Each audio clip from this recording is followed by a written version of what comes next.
Buenos días con todos. Estamos ya llegando a sábado de Semana Santa. Esta mañana recuerdo que los discípulos estaban en crisis, estaban realmente atemorizados, pues habían perdido a su Señor y no habían entendido aún las escrituras de que Cristo iba a resucitar. Entonces ese día sábado debe haber sido un día de angustia, un día realmente donde se sentían amenazados aún en su propia vida. Y justamente el salmo que vamos a analizar el día de hoy lo he titulado Enfermos de angustia.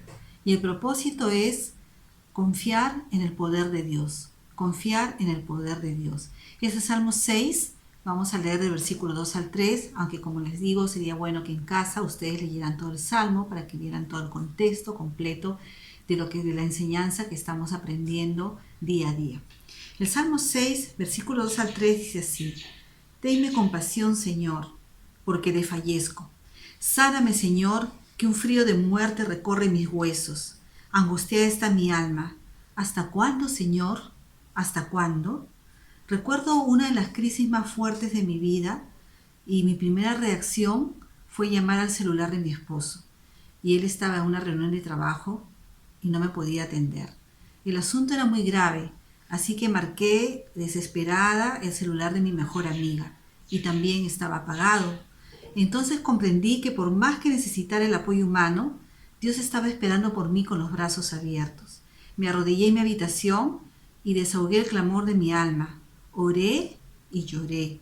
Aunque sabemos que en el nombre de Jesús podemos llegar directamente a Dios, a veces tardamos en hacerlo.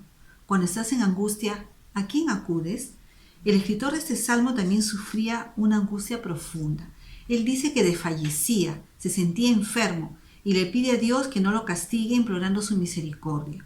Es interesante notar que el problema que tiene afecta integralmente a su persona.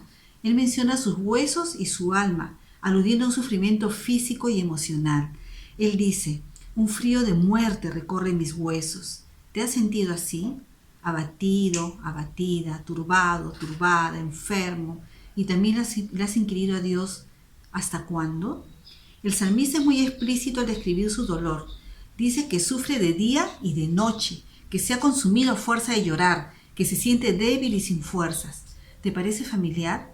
Mucha gente está experimentando ese tipo de dolor en este tiempo, en estos momentos. ¿Cómo llevarlos a la fe y a la esperanza? ¿Cómo ayudarles a salir de un estado así? Solamente dando a conocer a un Dios maravilloso y, como vamos a celebrar el día de mañana, a un Cristo resucitado. En la experiencia de David en este salmo, una vez más vemos la transición de la angustia a la confianza. Vamos a leer los versículos 8 al 9. Salmo 6, 8 al 9. Dice así: el Señor ha escuchado mi llanto, el Señor ha escuchado mis ruegos, el Señor ha tomado en cuenta mi oración. Por tanto, ya no temerá a sus adversarios y fortalecido con esa fe asume otra actitud. En el versículo 10 dice: apártense de mí todos los malhechores, que el Señor ha escuchado mi llanto.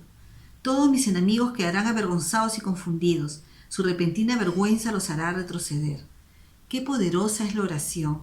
Qué efecto sobrenatural y transformador produce en nosotros estar en su presencia, presentarle nuestra causa y descansar en su misericordia, y tener esa convicción de que el Señor nos ha escuchado. Recuerdo el efecto restaurador de aquel día que les cuento. Cuando me levanté del suelo de mi habitación, mi alma ya no estaba humedecida. Una pequeña llama ardía en mi corazón y con ella enfrenté mis circunstancias, confiando en que Dios me había escuchado y que de Él vendría mi socorro. Vamos a dejar los 3 motivos de oración para el día de hoy. En primer lugar, porque Dios nos enseña a fortalecernos en su santa presencia y a confiar en su misericordia. Es verdad que requerimos el calor humano, el apoyo humano, pero confiemos en el Señor y que nuestra prioridad, nuestra primera intención sea acudir a su presencia. En segundo lugar, por todos los que están sintiendo ese frío de la muerte, que Dios los levante.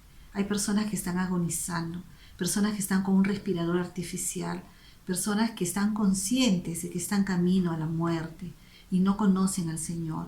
Oremos por ellos. Y en tercer lugar, por el personal de apoyo en esta cuarentena, que Dios los proteja y no se sigan contagiando. Estamos hablando del personal médico, de las Fuerzas Armadas, de las fuerzas policiales. Muchos de ellos se están contagiando y están llegando aún a morir. Oremos por todos ellos para que no se contagien y para que el Señor los pueda guardar y proteger. Que el Señor nos bendiga.